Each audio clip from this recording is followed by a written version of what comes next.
Welcome to part 2 of our comedy episode. I'm Mirey. I'm Özgecan. And we are two Kazakhs living in Berlin, Germany. And this is our nomadic life.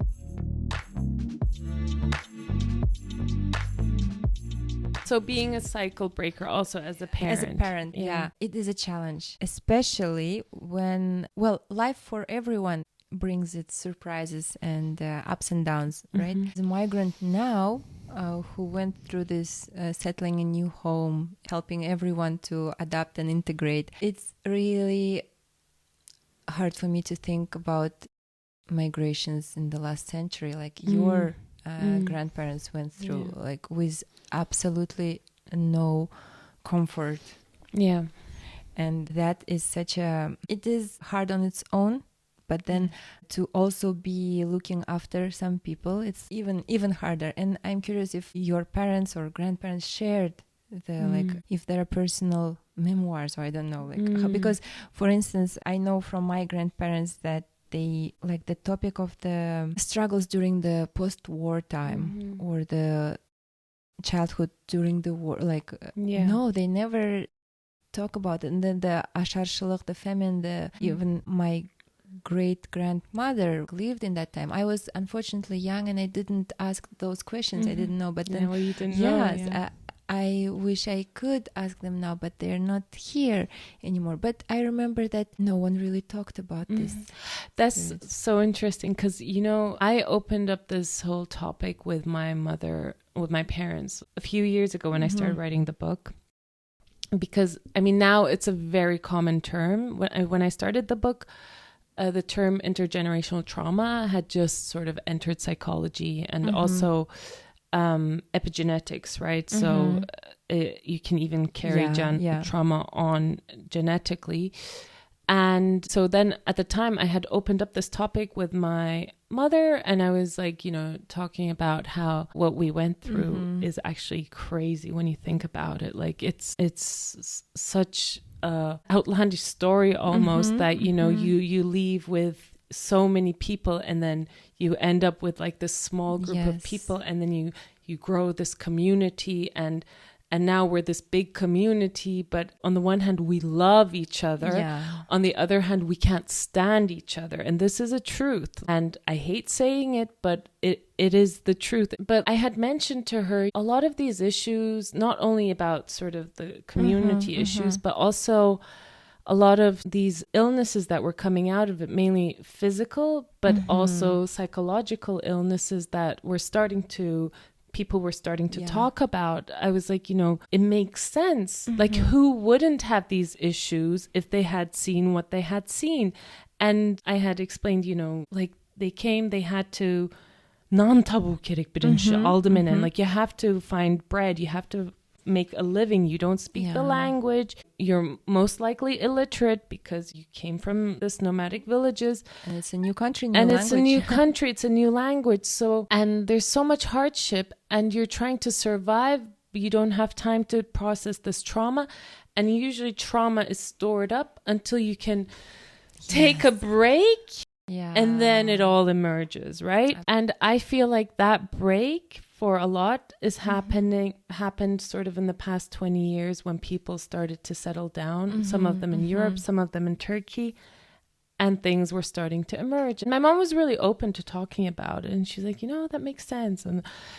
And so then she was at, I don't know, it was a konak, like at someone's house or something, and they were talking about this stuff, and then they weren't talking about this. They were talking about, and so-and-so's ill, and so-and-so's ill. And my mom was like, well, it could be because, all the stuff that we experience, like it's really tough things. And then, the reaction. Don't talk about that. Like, ashbash, like, we don't want to talk about that. Like, what are you doing? Like, that's amazingly familiar. Yes. To me. Oh my God. Yes. Why would you? And I feel like almost in Kazakhstan with this emergence, it's almost like we are coming to that stage where we can sit down and breathe, right? Like the common big neurosystem of the nation is just coming to this release. Yes. And letting the parasympathetic work and give the space to actually understand what just happened. Oh my God, your mom's example is just like every time when I will try, or any of millennials in our circle will try to be touching a little bit about, then everything wasn't so perfect in your like Soviet time that you're missing love, right? And then everyone are so protective, especially the like my grandparents' generation. That was a huge question for me when I was a child. Why they have this nostalgia, and you know, like, everything was so beautiful and good, and everyone was so equal and everything. Well, that's how the system worked, right? Propaganda was really strong, but it's also coping mechanism. Also coping right? mechanism. I know. When you don't have any other, that's the circumstance, and you have to make a living within that circumstance. Yeah, and you have no other choice. Yeah, well, it's just like I feel that there should be so many more memoirs and books written on that, but like the example of Holocaust survivors, Viktor Frankl with his books, and then saying yes to the life, and many other. It is the example of going through the camp time and finding a meaning within that and living further. And we know that, and I see that our ancestors went through the same, like grabbing to the meaning, creating the meaning within it. And that's how human soul strong is actually, isn't it? It's just I just felt about it's just like us. Well, now we have luxurious conditions to move, to adapt, everything. But comparing to how within my time, and knowing that many of us who migrate as modern nomads, I feel that it's again the process of recreating the meaning and rediscovering. And what's your meaning, do you think? What are you finding? Well, I found you. I think I think really it is it is how it's supposed to be, and it's the journey of really finding my own answers, like pronouncing out loudly these questions that I had, and it is the beautiful journey of actually now. I don't know if you can say so, but like me growing up in Kazakhstan and then going to all the Russian language education and having this circle of Almaty friends and everyone, I feel that it is a journey, and as if I'm becoming more Kazakh while learning, studying through psychology, through my cultural interests. So, and it is the opportunity that this foreign land and this experience of being somewhere far from home is giving. And so you almost feel like a return to home, even though you're... Yes, definitely. Absolutely not. Well, absolutely, I mean, I mean, it's a new home, but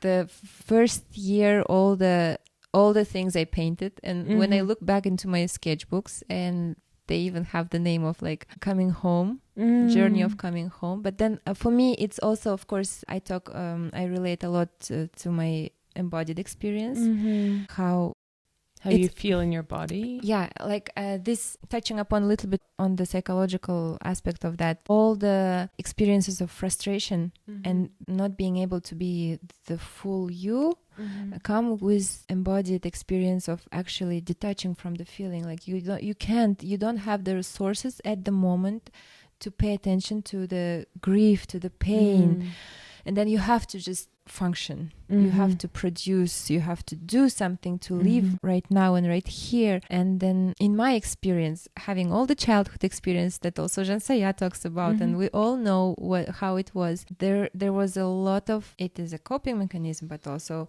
a lot of adapting to be functioning well, to meet all other people's expectations. And then that comes with a lot of symptoms pains that are inexplicably constant or appearing. Well, they keep like chronic. Yes, chronic so I know what it is because I went and I felt that, and then this long journey of also recovering, getting rid of the back pain or this sometimes appearing headaches, and then it is all about the many tears that should be really cried out the other moment, but where I wasn't able. And then so it all came together to this journey of adapting, and then also like studying again and practicing all the practices that I love practicing. And then sharing. Wow.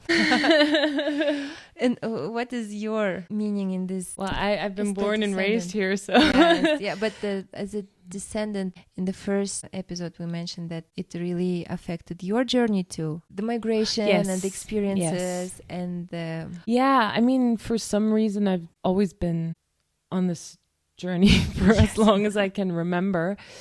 And it kind of frustrates me that my oldest is starting to embark on this journey now. And I really want for her to just feel settled and at home. But because we are giving her all the languages we can give, like Ayat speaks to her in Kazakh, I speak to her in Turkish because, you know, we want them to have a connection to the families that we have there. And she's like, yeah, but I don't speak any of it really well, you know. And she claims that she doesn't speak German well either, even though it's her strongest language. So, I mean, one thing that I've been like thinking about, hearing you talk also about this embodied experience, is that at the beginning of this year, you know, I had a maybe opportunity of moving to Kazakhstan, and Ayat and I were really excited about it, and we wanted to really take it on because the kids are still young, and we were like, even if we feel like we're a bit like strangers there, at least the kids will grow up and they will feel like they're part of that community, that society, and for the children, so that they don't feel this pain of tornness constantly like us, you know, they can maybe have like a bit of a homecoming. And it didn't work out, and I was like, fine, you know, I'll just do my thing here and whatnot. And then I went to one of your fluent body sessions, which I don't even know how to explain. You just have to feel it, experience it. Yes. It's like psychotherapy, but for your body, I would say. So you basically feel your emotions through your body. And at some point, I just couldn't stop crying, like toward the end. And I was crying and crying and crying. And it was this feeling of, sorry, like I'm getting teary. I'm just talking about it now. You remember it. Yeah. It was this feeling of, you know, I'm never going to just come home somehow. And somehow we're always looking for that, I think. And sort of that frustration of not having my children not experience that. That's not the final, right? I know it's not the last sort of resort. Maybe one day, you know. But it is a beautiful moment to share that it's actually I think there's a stereotype that when people move to West and then there's this perfect comfy West life, and then why would you want to come back home? I also had these questions asked from me so many times, but no, we want to come back home, right? Yeah, but see, that's the thing. And I was like, you know, just this discomfort I felt, right? And then I wrote a Substack post about it at some point, and my father came across it.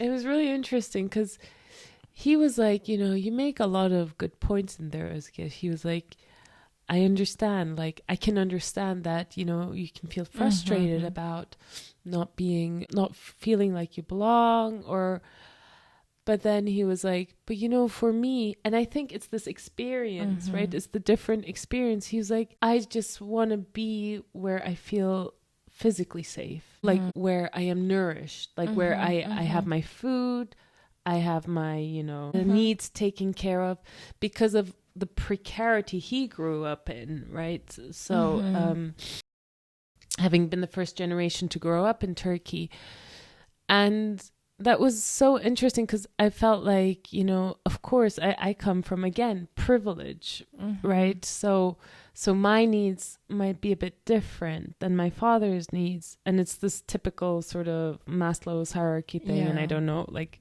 some people are really critical of it, but like I do kind of see some of that in that exchange I had with my father, which was that for him, it's just important where he feels physically safe, where he feels physically filled also. And for me, I'm almost looking for the psychological, social safety, right? And so in that regard, like I can totally understand if someone in Kazakhstan is like, the life here is so precarious. I don't know where my next paycheck is going to come from. I would rather live somewhere else where I know I'll get a stable paycheck. And if I get fired, I will get a stable social security. And I know that, you know, my health insurance is taken care of. And I think, again, like that's totally fair view. But there is a trade-off. It's not that the grass is completely greener somewhere else. Oh, yeah. There's always a trade-off that you make. It's a choice that we make. It's what you can live with, right? Yes, like, if it so happens that we do move to Kazakhstan, although the older my kids get, I think the more unlikely that's going to be. But if that happens, I know that the trade-off will be the physical safety. It will be the health insurance, the health system.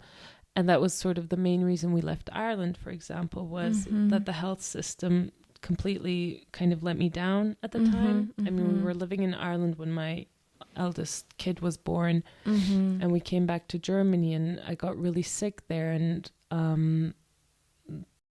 I got so scared by the health system that I moved back here. So then when it comes down to that, like, what do you do? But yeah.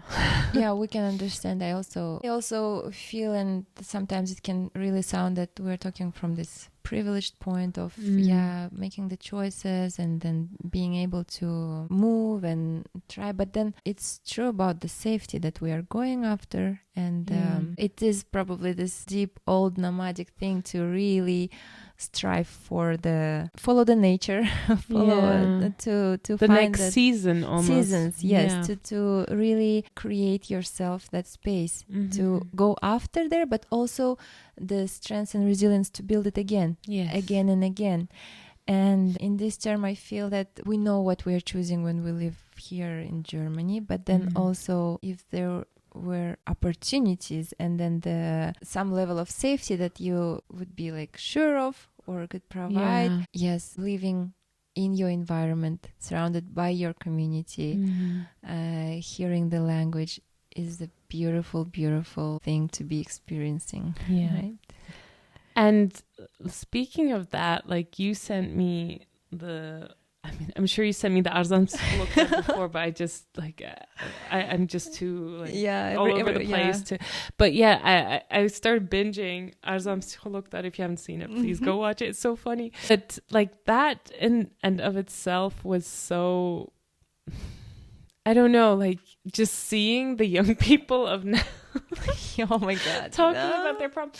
But it was so interesting because I was like expecting people to talk about like, oh my God, like I feel so depressed or and it's always relational. Yes. Like all the problems are relational. They're like, yeah, my father, like my mother told me to study this, but I want to study this. What do you think I should do? And they're like, just do what you want, man. Yes. There's definitely something to do about relationships in our community. It's for sure. And it's a lot of like, I'm scared what people are going to say about me if I do this. Or, you know, my boyfriend says this about me, or I can't find a boyfriend, or like all the good boys. There was one, she was like, all the boys I meet, they think I'm rude. Like I talk too directly. And then like as she talks, you realize like why they think she's rude, because she's very direct when she talks.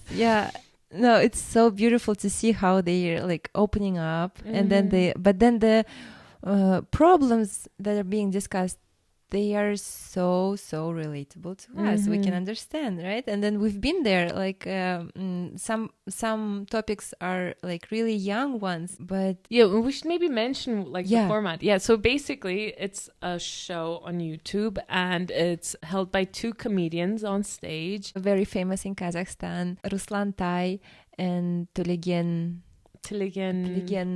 from Semey. I don't know his last name. From Semey. Tiligen from Semey. Yeah, and they ask audiences for their mental health issues or psychological issues or problems in general, and they try to help them. And it's after the format of, what was it? Cheap therapy, and also the two girls. Yeah, and I found that in America. Key and Peele, you know them? They also, like many years ago, two American also comedians, they also did. Look, this is a famous format apparently. Oh, really? Yeah, okay. I didn't know that. But I discovered it with Kazakh okay, shows. Okay. No, it's so good. You really get sort of the essence of what the young generation's problems are. I mean, sometimes they're like, can people over 25 tell us their problems? Because they're like all like 19 or 21. Yeah. But yeah, so far I've only watched the ones with But it is a young project. It just started this like last spring probably. And I hope for bigger potential for it. Like there are so many things that really need to be brought alive so for everyone to collectively heal. But also, I think this project is really popularizing psychotherapy, which was stigmatized a lot. And they also mentioned that, okay, this when problems are like a little too deep and hard, and that person should maybe see this specialist. And they give you a voucher for your first session. But yeah, what I really like about the format, I mean, you see it straight away that it's a lot of women telling their problems, but I do like it that men come up and tell their problems, because as in many countries, including sort of Western, it's more uncommon for men to speak about their problems. I think it's conditioning. Yeah, and it's definitely bigger in Kazakhstan, like in being this patriarchal historically society, and men being so strong and providers. Yeah, it's this toxic masculinity. Yes, it's very, very strong. That's a big thing in our, I think, I don't know if you heard the phrases, but like for girls to be the feminine selves, not to be rude, not to be loud. I have a really horrible experience about like gender roles in Kazakhstan. I had the craziest experience when I went for field work. This was 2014. I was going into one of the archives. I'm not going to say which one, just to protect. I don't even know if I should protect his identity. But basically, I went in to talk to I don't know if it was the director or the sub-director, and he spoke only Russian. So that's why I couldn't like really give my answer. But I went in with like slacks, like work trousers, right? Not like just jeans or shorts or something, but like proper work trousers and a shirt. And I went in to talk to him and told him, I'm doing this project. And then he's like, why aren't you wearing a dress? And I was like, really? What do you mean? Like, I'm dressed normally. And he was like, do women dress like that in Ireland? Because I came from Ireland. And I was like, yeah. He was like, no, women don't dress like that in Ireland. They wear dresses. And I was so shocked, and I couldn't believe my ears and I was like, and then anyway, he was like, yeah, he signed my paper or whatever. And then I went out, and then I saw all his assistants, like the secretaries, all of them in mini skirts. And it was this old man, right? And there were like this room that was stuffy. He had like ashtray full of cigarette butts, and the walls were yellow. I mean, it looked like he was sitting there since 1952 or something. Like, it's like he had never left the room or something. But I was like, what just happened? It was the first time I experienced something like that in my life. In Kazakhstan it happened. Oh my God. And the thing is, at the time I was like, maybe I didn't understand him correctly. So then like it wasn't dress, it was skori yupka, and I was like looking it up. I was like, he really said this to me. He really said this to me. Oh my God. This is a big topic if we'll be diving in the harassment that is okay in the community. When you look at it like from bigger perspective and of how actually you don't feel so safe growing up there and being a girl who once in a while wears yupkas, the dresses, the skirts, and then men who can allow to really cross your boundaries with words or with some. Unfortunately, I think it's changing, but it needs to be really worked on. Yeah. And then that's also the point, unfortunately. You know, we have in Kazakhstan this common saying, when we take a taxi late in the evening, like your girlfriends should remember the number of the taxi. You in the taxi should be having your key or something. Like the risks are unfortunately, they are everywhere in the world. It's not like only, no, they are everywhere, but it's a systemic problem. Systemic problem, yes, systemic problem. And it really is a case with the level of violence in the community and how now it's a big thing. That people are talking about it, the domestic violence. And then about the role of the boy and girl, just wrapping up with Jansaya, she also talks about how I felt, I don't know if her show made you cry at the end, but the attitude of this one of primary caregivers, her father, and her, so sweet. Yes, I started making tea after watching that because I was like, she has such a vivid memory of her having like tea ready in the morning. So I was like, let me make some tea, and I was like, I don't want to drink your tea. Like, okay. It takes time. She has to get used to that first, usually, and then we can go to Kazakhstan. Yes, with the shy. No, we keep those small customs alive, like right here. Yeah, tell me what you were thinking. The way, she talks about her dad preparing in the cold Simei winters in the morning, waking up into the warm clothes or like going. And I remembered, my childhood, the moments when we moved to this newly built house, and then my dad preparing the korpe to sit in the car, like to be warm, and all the external family being available. I don't know, I remembered everyone who was so special and warm and who really creates my, like, they are the pillars of my memories of like life, who I became, and the beauty of being surrounded by loving adults. Yes, by loving adults. And then seeing from that perspective, even if they all had the challenging times, the responsibilities of in the like a world just becoming the capital world, but still giving it to us. And then me, like, with the questions to myself, is it now only me who has to create that for your own children? Yes. No, I understand what you mean. I mean, I think I got that mainly from sort of being in Turkey in the summers with like the loving and doting adults around me and my relatives and my aunts and uncles. And sometimes now that we're here, I mean, in Berlin, my parents and my sisters live in Munich. Ayat's parents and family lives in Denmark. So I don't get to create that for them every day. They see it every time we're over there. And then Ada is like, I don't want to go home. I want to stay here. I want to move here. I want to move there. And it's like almost like we have to be everywhere simultaneously. But this is like exactly sort of the migrants' sort of dilemma, is that you're neither there, you're neither here. But it's the people around you. If you can create a sense of that community for your kids, then it should all be well. But how do you do that? The name of the show really is close to us. Alstағы жақыным. Jansaya's show. It's like how do you say it? My close one that's far away. Yeah. And then she explains that it was mostly related to her dad, but then I felt it like everyone, the close ones are so far, but then they're so close in my heart, you know.